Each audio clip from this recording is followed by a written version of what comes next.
സാമ്പത്തിക പ്രതിസന്ധിയിൽ നേതൃത്വത്തിനെതിരെ കുറിപ്പെഴുതി വെച്ച് ബി.ജെ.പി. കൗൺസിലർ ആത്മഹത്യ ചെയ്തു. തിരുമല കൗൺസിലർ അനിൽകുമാറാണ് തന്റെ ഓഫീസിൽ വെച്ചത്. അനിൽ നേതൃത്വം നൽകുന്ന സഹകരണ ബാങ്ക് സാമ്പത്തികമായി തകർന്നിരുന്നു. സാമ്പത്തിക പ്രതിസന്ധി പരിഹരിക്കാൻ ബി.ജെ.പി. നേതൃത്വം ഇടപെട്ടില്ലെന്നും ആത്മഹത്യാക്കുറിപ്പിൽ ആരോപണം. മരണം റിപ്പോർട്ട് ചെയ്യാനെത്തിയ മാധ്യമപ്രവർത്തകരെ ബി.ജെ.പിക്കാർ കയ്യേറ്റം ചെയ്തു. മീഡിയ വൺ റിപ്പോർട്ടർ സഫ്വാൻ ഉൾപ്പെടെയുള്ളവരെ കോണിപ്പടിയിൽ നിന്ന് തള്ളി താഴെയിട്ടു.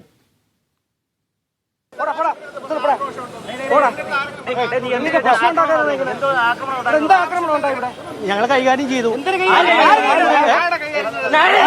ആളുകൾ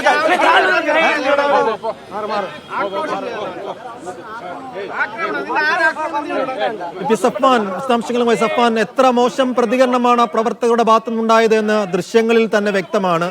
എന്താണ് സഫ്വാൻ യഥാർത്ഥത്തിൽ സംഭവിച്ചത്?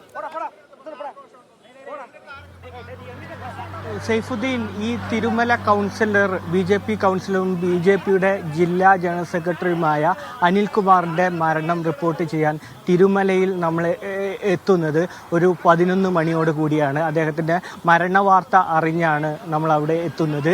ഈ നഗരസഭയുടെ തന്നെ ഉടമസ്ഥതയിലുള്ള ഷോപ്പിംഗ് കോംപ്ലക്സിൻ്റെ അകത്തുള്ള ഒരു റൂമിലാണ് അദ്ദേഹം, അതായത് കൗൺസിൽ ഓഫീസിലായിരുന്നു അനിൽകുമാർ ജീവനൊടുക്കിയിരുന്നത്. അങ്ങോട്ട് നമ്മൾ കടന്നു വരുമ്പോൾ വലിയ ജനക്കൂട്ടം അവിടെ ഉണ്ടായിരുന്നു. കുറേ ആളുകൾ അവിടെ എത്തിയിരുന്നു. സ്വാഭാവികമായും ജനപ്രതിനിധിയാണ്. അദ്ദേഹത്തിൻ്റെ മരണമറിഞ്ഞ് ബി.ജെ.പി. പ്രവർത്തകരും മറ്റ് ആളുകളുമൊക്കെ അങ്ങോട്ട് എത്തിയിട്ടിരുന്നു. ഈ ഷോപ്പിംഗ് കോംപ്ലക്സിൻ്റെ 1ാമത്തെ നിലയിലാണ് ഈ ഓഫീസ് ഉള്ളത്. ഈ ഓഫീസിൻ്റെ പുറത്ത് നിന്നാണ് നമ്മൾ വിവരങ്ങൾ എടുക്കുന്നതും വാർത്ത റിപ്പോർട്ട് ചെയ്തൊക്കെ ചെയ്യുന്നത്. അതിന് അപ്പുറത്തേക്ക് മുറിയിലായിരുന്നു ഈ സംഭവവുമായി ബന്ധപ്പെട്ട് പോലീസ് ഇൻക്വസ്റ്റ് നടപടികളും മറ്റും സ്വീകരിച്ചു കൊണ്ടിരുന്നത്. അതിൻ്റെ പുറത്ത് നിന്നായിരുന്നു നമ്മൾ റിപ്പോർട്ട് ചെയ്യുകയുണ്ടായിരുന്നത്. അതിനിടയിലാണ് നമ്മൾ വാർത്ത കൊടുക്കുന്ന റിപ്പോർട്ട് കണ്ട് അതിലെ വിവരങ്ങൾ ആരാഞ്ഞ് നിങ്ങൾ എന്താണ് റിപ്പോർട്ട് ചെയ്യുന്നതിനനുസരിച്ചുള്ള ഒരു ആക്രോശവും മറുപടിയും ബി.ജെ.പി. പ്രവർത്തകരുടെ ഭാഗത്തു നിന്ന് ഉണ്ടാവുന്നത്. ഈ മരണവുമായി ബന്ധപ്പെട്ടുള്ള ഒരു ആത്മഹത്യാക്കുറിപ്പിൻ്റെ സൂചനകൾ പോലീസ് ഹൗസിൽ നിന്ന് നമുക്ക് ലഭിച്ചിരുന്നു. ഈ അനിൽകുമാർ നേതൃത്വം നൽകുന്ന ഒരു സഹകരണ സംഘവുമായി ബന്ധപ്പെട്ടുള്ള സാമ്പത്തിക പ്രയാസമുണ്ടായിരുന്നു. അതിൻ്റെ ഒരു മനോവിഷമത്തിലാണ് താൻ ആത്മഹത്യ ചെയ്യുന്നതെന്ന ആത്മഹത്യക്കുറിപ്പിൽ ഉണ്ടായിരുന്നു എന്നാണ് പോലീസ് നൽകുന്ന വിവരം. ഈ സംഭവങ്ങളുടെ പശ്ചാത്തലത്തിൽ ഇപ്പോഴും പോലീസ് ആ ആത്മഹത്യക്കുറിപ്പ് പുറത്തുവിട്ടിട്ടില്ല. അതിനെതിരെ ബി.ജെ.പിക്കെതിരെ ആരോപണമുണ്ട് എന്നുള്ള സൂചനയും നമ്മളടക്കമുള്ള മാധ്യമങ്ങൾ റിപ്പോർട്ട് ചെയ്യുന്നുണ്ടായിരുന്നു. ഇതിനിടയിലായിരുന്നു ബി.ജെ.പി. പ്രവർത്തകർ കൂട്ടമായി എത്തി വനിതാ മാധ്യമ പ്രവർത്തകർ അടക്കമുള്ളവരെ കൈകാര്യം ചെയ്യുന്ന ഒരു രീതിയിലേക്ക് എത്തിയിരുന്നത്.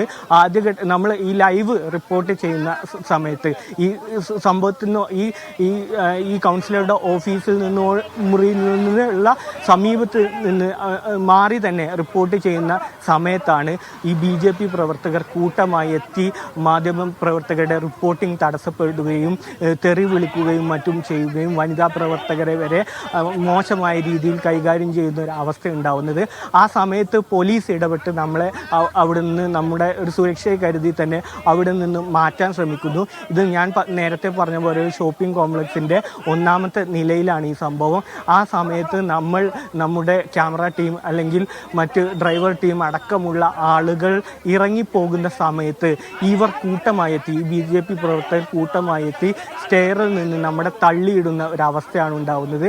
ഇതിനിടയിൽ ദേശാഭിമാനിയുടെ ക്യാമറ പിടിച്ചു വാങ്ങി വലിച്ചെറിയുന്ന ഒരവസ്ഥയുണ്ടായി. ന്യൂസ് 18, മാതൃഭൂമി, ന്യൂസ് മലയാളം എന്നീ ചാനലുകളുടെ റിപ്പോർട്ടർക്കെതിരെയും എനിക്കെതിരെയും ആക്രമണമുണ്ടായി. നമ്മൾ എന്താണ് പറയുന്നത് അത് കേട്ട് അത്തരത്തിൽ റിപ്പോർട്ട് ചെയ്യാൻ പാടില്ല എന്നുള്ളൊരു ധാർഷ്ട്യവും ആക്രോശവുമായിരുന്നു ബി.ജെ.പി. പ്രവർത്തകരുടെ ഭാഗത്തു നിന്നുണ്ടാകുന്നത്. ഈ ഏറ്റവും പ്രധാനപ്പെട്ട കാര്യം സൈഫുദ്ദീൻ, കരബന ജയൻ അടക്കമുള്ള ബി.ജെ.പി. നേതാക്കൾ അവിടെ ഉണ്ടായിരുന്നു. ആദ്യഘട്ടത്തിൽ തന്നെ ഈ വാർത്ത റിപ്പോർട്ട് ചെയ്യാനുമായി ബന്ധപ്പെട്ട് ഈ ആളുകളുടെ പ്രതികരണം എടുക്കുമ്പോൾ ഈ ബി.ജെ.പി. നേതാക്കൾ ഈ പ്രതികരണം നൽകാതിരിക്കാൻ വേണ്ടി മറ്റുള്ളവർക്ക് നിർദ്ദേശം കൊടുക്കുന്നവർ നമ്മൾ ആദ്യം തന്നെ കാണുന്നുണ്ട്. ആ ഗതിഘട്ടത്തിൽ വളരെ സംയമനത്തോടെയാണ് നമ്മൾ കാര്യങ്ങൾ കൈകാര്യം ചെയ്തത്.